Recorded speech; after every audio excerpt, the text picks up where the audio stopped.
नमस्कार दोस्तों, एंथ्रोवर्ड में आपका स्वागत है। आज के इस लेक्चर में हम डिस्कस करने वाले हैं यूपीएससी के स्ट्रेटजी के बारे में, सिलेबस के बारे में, बुक लिस्ट के बारे में। क्या सही रणनीति होनी चाहिए न्यू एस्पिरेंट्स के लिए, जो बिगिनर्स हैं, जो यूपीएससी की जर्नी में अभी आए हैं, वो अपनी जर्नी स्टार्ट करना चाहते हैं लेकिन उन्हें कोई भी आइडिया नहीं है कि क्या स्ट्रेटजी होनी चाहिए, इस एग्ज़ाम की तैयारी कैसे किया जाए, उसका सिलेबस क्या है और कौन कौन सी बुक की ज़रूरत होती है यूपीएससी के एग्ज़ाम को क्लियर करने के लिए। तो आइए हम इस लेक्चर को स्टार्ट करते हैं। तो सबसे पहले देखते हैं कि जो सिविल सर्विसेज एग्ज़ामिनेशन होता है वो होता क्या है। वो एक नेशन वाइड कम्पिटिटिव एग्ज़ामिनेशन होता है जो यूनियन पब्लिक सर्विस कमीशन के द्वारा कंडक्ट कराया जाता है, जिसे हम शॉर्ट में यूपीएससी भी कहते हैं, जो गवर्नमेंट ऑफ इंडिया के वेरियस सिविल सर्विसेज के रिक्रूटमेंट के लिए की जाती है, जिसमें इंडियन एडमिनिस्ट्रेटिव सर्विसेज होता है जिसे आईएएस कहते हैं, IPS, Indian police services and Indian foreign services. इसमें और भी बहुत तरह की सर्विसेज होती हैं, जिसमें Indian audit and account service जिसे आईएएस बोलते हैं, Indian civil account service ICAS, Indian corporate law service ICLS, Indian defence account service IDAS और इंडियन इंफॉर्मेशन सर्विस आईआईएस। और बहुत सारी सर्विसेज होती हैं। इसमें इंडियन रेलवे सर्विसेज से भी रिलेटेड बहुत सारी पोस्ट होती हैं। तो ये यूपीएससी के द्वारा कंडक्ट कराई जाती हैं। ये एग्ज़ाम बेसिकली 3 फेज़ में कंडक्ट कराया जाता है, जिसमें सबसे पहला होता है आपका प्रीलिम्स, दूसरा होता है मेंस एग्जामिनेशंस और थर्ड वन जो होता है वो है पर्सनालिटी टेस्ट, जिसे हम इंटरव्यू भी कहते हैं। प्रीलिम्स एग्ज़ाम्स में 2 ऑब्जेक्टिव टाइप्स होते हैं, जिसमें होता है जनरल स्टडीज़ का पेपर 1 और सिविल सर्विसेज एप्टीट्यूड टेस्ट जिसे सीसैट बोलते हैं, ये होता है पेपर 2। दोनों ही पेपर 200 मार्क्स के होते हैं।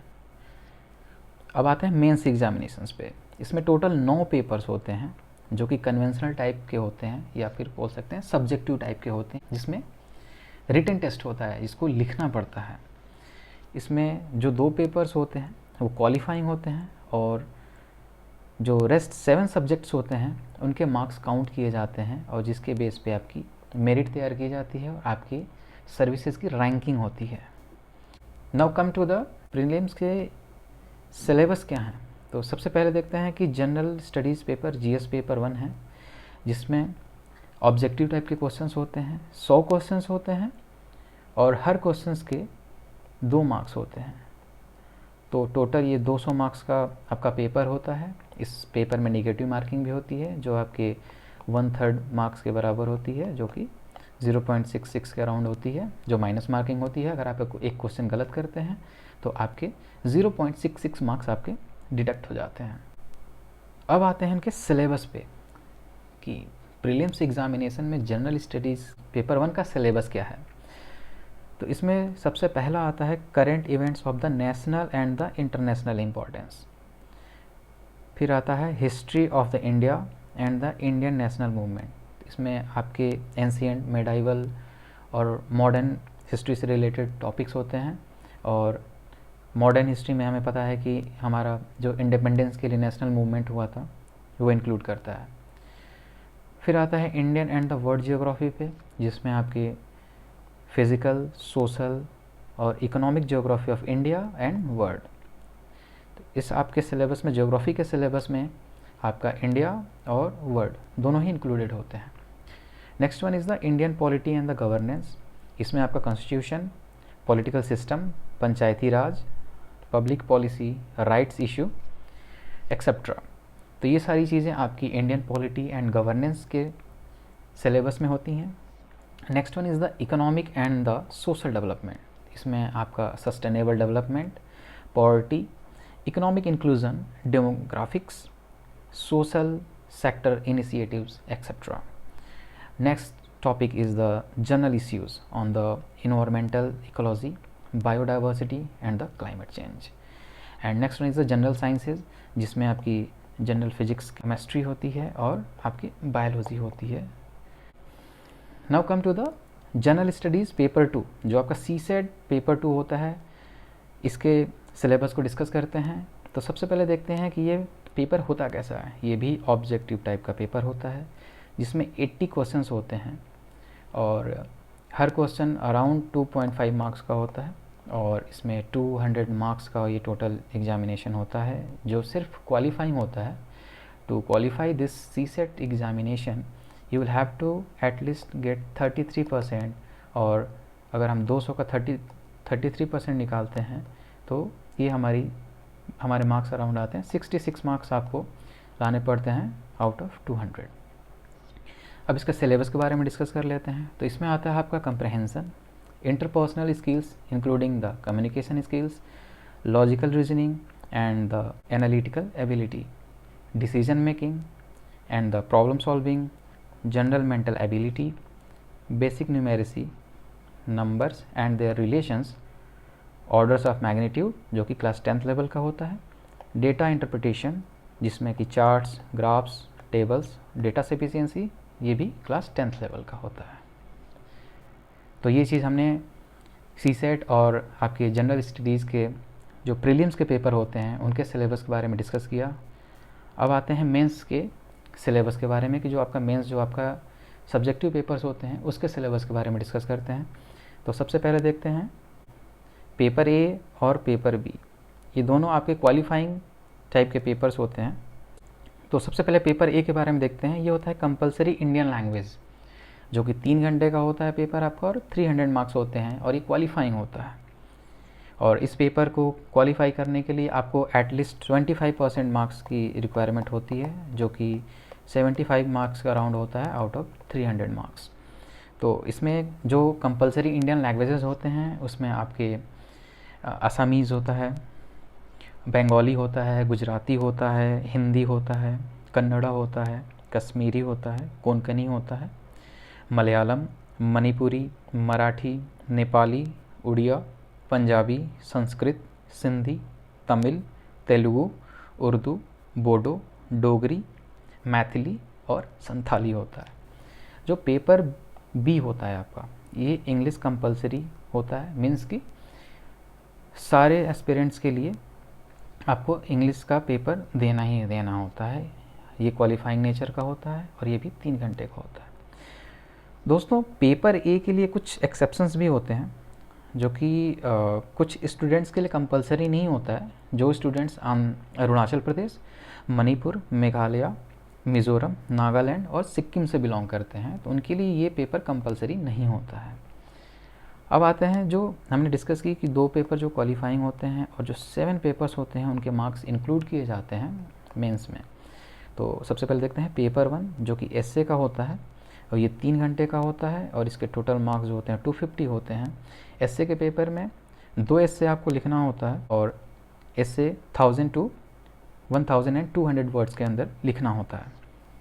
पेपर 2 जो जनरल स्टडीज़ का पेपर 1 होता है उसमें Indian heritage and culture, history and geography of the world and the society, ये भी पेपर आपका 3 घंटे का होता है और ये भी 250 मार्क्स कैरी करता है। पेपर 3 के बारे में डिस्कस कर लेते हैं जिसे हम जनरल स्टडीज़ का पेपर 2 बोलते हैं। इसमें आपकी governance, constitution, welfare initiatives, social justice and the international relations के बारे में होता है और ये भी 3 घंटे का पेपर होता है और ये पेपर भी 250 मार्क्स कैरी करता है। अब आते हैं पेपर 4 जो कि जनरल स्टडीज़ का 3rd पेपर होता है। इसमें हम technology, economic development, agriculture, biodiversity, security and disaster management के बारे में होता है। ये पेपर भी 3 आवर्स का होता है, सेम 250 मार्क्स कैरी करता है। पेपर 5 जो जनरल स्टडीज़ का 4th पेपर होता है जिसमें होता है एथिक्स, इंटीग्रिटी एंड एप्टीट्यूड, ये पेपर भी 3 आवर्स का होता है और 250 मार्क्स कैरी करता है। पेपर 6 और पेपर 7 आपके ऑप्शनल सब्जेक्ट्स होते हैं। जो पेपर 6 होता है वो आपका ऑप्शनल सब्जेक्ट का पेपर 1 होता है और जो पेपर 7 होता है वो आपके ऑप्शनल सब्जेक्ट का पेपर 2nd पार्ट होता है और दोनों ही आपके पेपर्स जो होते हैं वो 250 मार्क्स के होते हैं और 3-3 घंटे का समय होता है। तो ये टोटल हो गया मेंस एग्जामिनेशन के सिलेबस के बारे में, पेपर्स कैसे सेट होते हैं। अब आइए स्ट्रेटजी के बारे में देखते हैं कि हमारी स्ट्रेटजी कैसी होनी चाहिए अगर हम यूपीएससी का एग्ज़ामिनेशन देने जा रहे हैं। हमारी तैयारी किस तरीके से होनी चाहिए, किस तरीके से हमें अपनी पूरी स्ट्रेटजी बनानी चाहिए जिससे कि हम अपने पूरे सिलेबस को एग्ज़ाम्स के पहले कवर कर पाएँ। तो सबसे पहले आप सिलेबस को पढ़िए टॉपिक वाइज। जो भी आपका यूपीएससी का सिलेबस है उस आप टॉपिक वाइज पढ़िए, एक जनरल रीडिंग कीजिए आप। इससे आपको एक बेसिक अंडरस्टैंडिंग हो पाएगा कि आपका सिलेबस क्या है यूपीएससी का, क्या क्या आपके टॉपिक्स, क्या क्या सब्जेक्ट्स इंक्लूडेड हैं आपके यूपीएससी सिलेबस में। उसके बाद आप प्रीवियस ईयर क्वेश्चन पेपर्स उठाइए। प्रीवियस ईयर क्वेश्चन पेपर्स को देखने के लिए सबसे पहले अगर आप प्रीलिम्स के पेपर को देखते हैं तो प्रीलिम्स के पेपर को आप कुछ सालों का पैटर्न लीजिए। आप 10 साल के पेपर्स उठाइए और उसको टॉपिक वाइज, आपको बहुत सारी बुक्स मिल जाएंगी जिसमें आपके टॉपिक वाइज क्वेश्चंस डिवाइडेड होते हैं। आप उन्हें उठाइए, उन्हें देखिए। आपने सिलेबस पढ़ चुका है, आप प्रीवियस क्वेश्चन पेपर्स को देखेंगे और उसमें जो क्वेश्चंस पूछे गए हैं उसको आप पढ़ के देखिए। तो आपको एक बेसिक अंडरस्टैंडिंग हो पाएगी कि यूपीएससी किस तरह के क्वेश्चंस पुटअप करती है एग्जामिनेशंस में। फिर आप मेंस के लिए भी सेम वही पैटर्न फॉलो कीजिए। आप पिछले 5-6 साल के क्वेश्चंस पेपर्स को उठाइए और उसको आप देखिए कि मेंस के क्वेश्चंस का पैटर्न क्या है, क्वेश्चंस किस हिसाब से पूछे जाते हैं और आप इजीली रिलेट कर पाएंगे चीज़ों को। उसके बाद से चीज़ आती है कि हमने ये चीज़ कर ली, हमने क्वेश्चन सिलेबस को पढ़ लिया, हमने प्रीवियस ईयर क्वेश्चंस को देख लिए कि कैसे क्वेश्चंस आते हैं, पैटर्न क्या होता है। उसके बाद सबसे महत्वपूर्ण चीज़ जो होती है वो होती है आपकी एनसीईआरटी। तो आप सबसे पहले पढ़ना स्टार्ट करें एनसीईआरटी बुक्स को, उसके बाद आप रेफरेंस बुक पे जाएँ। तो सबसे पहले आपको एनसीईआरटी बुक प्रीफर करनी है। इससे आपकी बेसिक अंडरस्टैंडिंग क्लियर हो जाएगी। जो बेसिक टर्म्स होते हैं यूपीएससी के आपके सिलेबस में आप देखेंगे और उस सिलेबस को जब एनसीईआरटी की बुक से जब आप मैच कराएंगे तो आपको बहुत सारी चीज़ें वहाँ पे डायरेक्टली मिल जाएंगी। तो एक बेसिक अंडरस्टैंडिंग के लिए NCERT book is very important for your preparation. Next thing is the current affairs. ये डाउट बहुत ज़्यादा होता है करंट अफेयर्स की प्रिपरेशन कैसे करें। अगर आप इंग्लिश मीडियम के स्टूडेंट्स हैं तो आप द हिंदू या द इंडियन एक्सप्रेस कोई भी एक पेपर आप प्रीफर कर सकते हैं।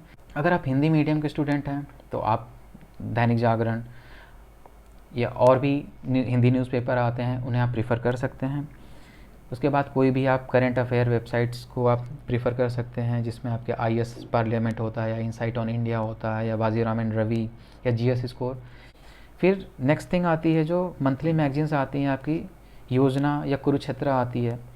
तो आपको यहाँ पे पूरी मैगजीन्स को ना पढ़ करके आप उसके जिस्ट को पढ़िए जो वाजीराम या अदर कोचिंग सेंटर्स जो होती हैं वो आपको प्रोवाइड कराती हैं। आप उनके वेबसाइट पे जाइए और वो मंथली जिस्ट आपको प्रोवाइड करा देंगे। तो आपको एक बेसिक आइडिया होना चाहिए। ये मंथली मैगजीन्स होती हैं और इसमें कुछ पर्टिकुलर टॉपिक होता है, मैटर होता है जो एक महीने में एक टॉपिक के ऊपर रिलेटेड होता है, योजना या कुरुक्षेत्र।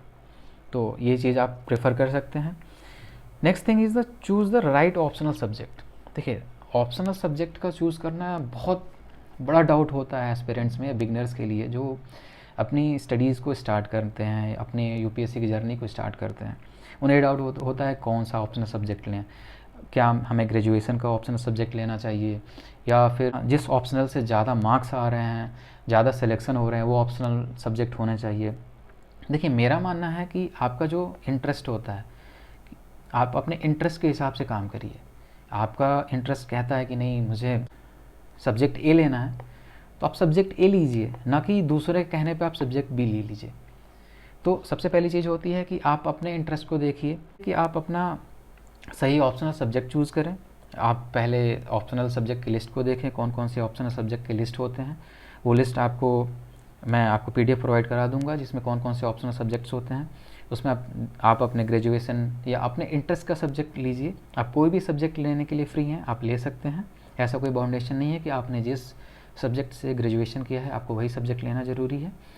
आप जिस सब्जेक्ट को भी चूज़ करते हैं तो उस सब्जेक्ट से रिलेटेड आप उनके अगेन सेम पैटर्न आप करिए। आप प्रीवियस ईयर क्वेश्चंस को देखिए, आप उसके सिलेबस को देखिए और फिर आप डिसाइड कीजिए कि आपको कितनी अंडरस्टैंडिंग हो पा रही है कौन से ऑप्शनल सब्जेक्ट से। फिर आता है मेंस राइटिंग प्रैक्टिस के बारे में। तो ये चीज़ बहुत इंपॉर्टेंट होती है कि जब आप तैयारी करने स्टार्ट करते हैं तो लोग यही कहते हैं कि आपको राइटिंग प्रैक्टिस होनी चाहिए। मेरे हिसाब से सबसे पहले आपको एक बार अपना सिलेबस कंप्लीट कर लेना चाहिए, एटलीस्ट 1 रीडिंग हो जानी चाहिए। उसके बाद आप मेंस राइटिंग प्रैक्टिस स्टार्ट कीजिए, प्रीवियस ईयर क्वेश्चंस को उठाइए, आप उसके आंसर्स को लिखने की प्रैक्टिस कीजिए। तो जब तक आपको बेसिक नॉलेज नहीं रहेगी तब तक आपको आंसर्स लिखने में मज़ा नहीं आएगा, आप डीमोटिवेटेड हो जाओगे कि मुझे कुछ भी समझ में नहीं आ रहा है, कुछ भी नहीं आ रहा है। जबकि ऐसा किसी के साथ भी नहीं होता है कि वो पहले दिन तैयारी करने आए और पहले दिन ही वो राइटिंग एक्सपर्ट बन जाए। तो आप पहले ट्राई करो, आप उतना अच्छा आंसर नहीं लिख पाओगे, उतनी अच्छी आपकी राइटिंग स्किल्स नहीं होंगी, बट कहते हैं ना practice makes a man perfect, so practice is very important here. So आप प्रीवियस ईयर क्वेश्चंस को उठाइए, आप मॉक टेस्ट दीजिए, आप अपने प्रैक्टिस को कीजिए, बट पहले आप एक रीडिंग अपने सिलेबस का पूरा करने के बाद। मॉक टेस्ट प्रैक्टिस आपकी होती हैं जो आप अपने प्रीलिम्स के पहले या फिर आप अपने मेंस एग्जामिनेशन से पहले आप मॉक टेस्ट ज़रूर लें। इससे आपकी राइटिंग प्रैक्टिस या फिर आपकी जो हैबिट होती है एग्जामिनेशन की वो आप इम्प्रूव कर पाएंगे। और उसके बाद आपने जो टेस्ट दिया है या फिर राइटिंग प्रैक्टिस की है उसके बाद आपका रिवीजन बहुत ज़्यादा इंपॉर्टेंट हो जाता है। क्या होता है, हम नॉर्मल स्टडीज़ कर लेते हैं, हम पेपर देने जाते हैं, बट हमें वहाँ चीज़ें याद नहीं आती हैं, कन्फ्यूज़न क्रिएट कर देता है। क्योंकि यूपीएससी के क्वेश्चंस ऐसे ही होते हैं कि वो बहुत ईजी पूछे जाते हैं, लेकिन हमें इतना कन्फ्यूज़ कर देते हैं कि ये चीज़ हम डिसाइड नहीं कर पाते हैं कि ऑप्शन ए सही होगा या ऑप्शन बी सही होगा। तो इस कंडीशन में आपका रिवीजन आपकी बहुत हेल्प करता है, जो आपके नॉलेज को शार्प करता है, और इस वजह से आपके जो मार्क्स होते हैं वो इम्प्रूव होते हैं और आप एग्ज़ाम में अच्छा परफॉर्म कर पाते हैं। अब आते हैं बुक लिस्ट पे कि यूपीएससी के जो सिलेबस हैं उसके हिसाब से हमारी बुक लिस्ट क्या होनी चाहिए। जैसा मैंने बताया कि देखिए एनसीईआरटी बुक सबसे पहले आपको प्रेफर करनी है, उसके बाद आपको रेफरेंस बुक को प्रेफर करना है। तो सबसे पहले आप ज्योग्राफी की बात कर लेते हैं। तो इसमें आपकी बेसिक एनसीईआरटी आती हैं, जिसमें आपकी क्लास 11th और क्लास 12th की एनसीईआरटीज़ आती हैं, जिसमें 4 एनसीईआरटी होती है। और इनके जो नाम हैं वो सारी एनसीईआरटी की डिटेल्स या बुक लिस्ट जो है आपको डिस्क्रिप्शन बॉक्स में मैं प्रोवाइड करा दूंगा या आपको टेलीग्राम चैनल पे मिल जाएगा। फिर जो नेक्स्ट बुक है वो जेसी लियोंग और ऑक्सफोर्ड स्टूडेंट मैप, जो कि mapping is very important in the geography because map से भी रिलेटेड यूपीएससी क्वेश्चंस पुटअप कर देती है, जो आपके करंट अफेयर्स के टॉपिक्स होते हैं उससे रिलेटेड। तो कोई भी अगर इंटरनेशनल या नेशनल इवेंट है तो उससे रिलेटेड आपके मैप से क्वेश्चंस आ जाते हैं कि ये जगह कौन से आपके ओशन, सी या फिर आपके कॉन्टिनेंट से रिलेटेड है। Next thing is the Indian society. इसके लिए आपको एनसीईआरटी प्रेफर करनी है, जो क्लास 11th की होती है sociology, understanding society, and the class 12th की जो होती है इंडियन सोसाइटी। तो ये आपकी इंडियन सोसाइटी के लिए आपको ये एनसीईआरटी आपको प्रेफर करनी है। हिस्ट्री के लिए आपको एनसीईआरटी प्रेफर करनी है, जिसमें एंशिएंट इंडिया के लिए आर.एस. शर्मा जो क्लास 11th की है, मिडावल इंडिया के लिए सतीश चंद्रा जो क्लास 11th की है, और मॉडर्न इंडिया के लिए आपको विपिन चंद्रा लेनी है जो कि क्लास 12th की है। ये सारी एनसीईआरटी ओल्ड एनसीईआरटी है, ये आपको ध्यान रखना है कि आपको ये ओल्ड एनसीईआरटी प्रेफर करनी है, ना कि न्यू एनसीईआरटी। और मॉडर्न इंडिया के लिए आपको स्पेक्ट्रम एक रेफरेंस बुक लेना है, जो कि आप बहुत इंपॉर्टेंट बुक है। और बाकी चीज़ों के लिए आपको रेफरेंस बुक लेने की कोई ज़रूरत नहीं है। आप बेसिक अंडरस्टैंडिंग आप इन बुक्स को अच्छे से पढ़िए, एक बार पढ़िए, 2 बार पढ़िए, रिवाइज़ कीजिए, इनके नोट्स बनाइए, फिर आप टेस्ट दीजिए, फिर रिवाइज़ कीजिए, आपकी अंडरस्टैंडिंग बन जाएगी। अगर आपको किसी भी टॉपिक से रिलेटेड कोई डाउट आता है तो आप यूट्यूब पे वीडियोस को देखिए, आप अपने प्रिपरेशन को और बेहतरीन कर पाएंगे। फिर वर्ड हिस्ट्री के लिए आप अर्जुन देव ले सकते हैं जो क्लास 12th की एनसीईआरटी है। आर्ट एंड कल्चर के लिए आपको सबसे पहले एनसीईआरटी लेना है जो कि क्लास 11th की है, an introduction to the Indian art. और उसके बाद आपको नितिन सिंघानिया बुक प्रेफर करनी है। तो ये सिलेबस वाइज आपको चीज़ें देखनी है और फिर आपको इन दोनों के हेल्प से आपको अपने सिलेबस को कंप्लीट करना है। पॉलिटी के लिए आपको एनसीईआरटी आती हैं क्लास 9th और 10th की, और इनके नाम जो है मैं बताया मैंने डिस्क्रिप्शन बॉक्स में आपको दे दूंगा। और उसके बाद the one and only Laxmikanth, this is very important book for the polity, और ये बुक इनफ है आपकी स्टडीज़ के लिए। नेक्स्ट सब्जेक्ट है आपका इन्वायरमेंट। इसके लिए आपको शंकर आईएएस प्रेफर कर, जिससे आपकी बेसिक अंडरस्टैंडिंग बन पाएगी। और करंट अफेयर में जो चीज़ें आती हैं वो आपके इन्वायरमेंट के लिए बहुत ज़्यादा इंपॉर्टेंट हो जाती है। तो ये चीज़ें आप अगर बेसिक्स आप पढ़ रहे हैं शंकर आईएएस से, और अगर आप न्यूज़पेपर में कोई भी इवेंट अगर आप पढ़ते हैं इन्वायरमेंट से रिलेटेड तो आप उसको ईजिली रिलेट कर पाएंगे, समझ पाएंगे। तो यूपीएससी में अंडरस्टैंडिंग बहुत ज़्यादा इंपॉर्टेंट है एज़ कम्पेयर टू रट्टाफिकेशन। कहते हैं रटना, तो रटना इंपॉर्टेंट नहीं है, कुछ चीज़ों के लिए आपको रटना पड़ सकता है, बट अंडरस्टैंडिंग बहुत ज़्यादा इंपॉर्टेंट है। Next thing is economy. Economy के लिए आपको एनसीईआरटी की 9th 10th 11th 12th की आपको बुक्स करनी है, और 12th में आपको मैक्रो इकोनॉमिक्स प्रेफर करनी है। और ये भी करंट अफेयर के हिसाब से देखा जाए तो ये 2 सब्जेक्ट बहुत ज़्यादा इंपॉर्टेंट होते हैं, जिसपे करंट अफेयर से रिलेटेड क्वेश्चन ही टफ होते हैं। बट इसके पहले आपको बेसिक टर्म्स, बेसिक अंडरस्टैंडिंग होनी बहुत ज़रूरी है, तभी आप करंट अफेयर्स को रिलेट कर पाएंगे। नेक्स्ट जो सब्जेक्ट होता है वो होता है इसमें एथिक्स। एथिक्स के लिए आपको लेक्सिकॉन की बुक आती है, वो प्रेफर करनी है। और इसमें प्रैक्टिस करना है आपको केस स्टडीज़ को, जितना ज़्यादा हो सके प्रैक्टिस करेंगे। ये जो आपका सब्जेक्ट होता है ये आपका GS4 का होता है, और ये अगर आपने बहुत अच्छा प्रैक्टिस कर लिया तो ये आपके रैंक इम्प्रूवमेंट में बहुत ज़्यादा हेल्प करता है, क्योंकि यहाँ पे लोग ज़्यादा ध्यान नहीं देते हैं, लेकिन अगर इस चीज़ पर आप ध्यान देते हैं तो आपके मार्क्स काफ़ी ज़्यादा इम्प्रूव हो सकते हैं। Next thing is the practice test की कैसे करना है, क्या चीज़ें हमें अपने प्रिपरेशन के दौरान करनी है। तो आप प्रीवियस ईयर क्वेश्चन पेपर सबसे पहले प्रैक्टिस कीजिए, आप चाहे प्री का हो या आपका मेन का हो।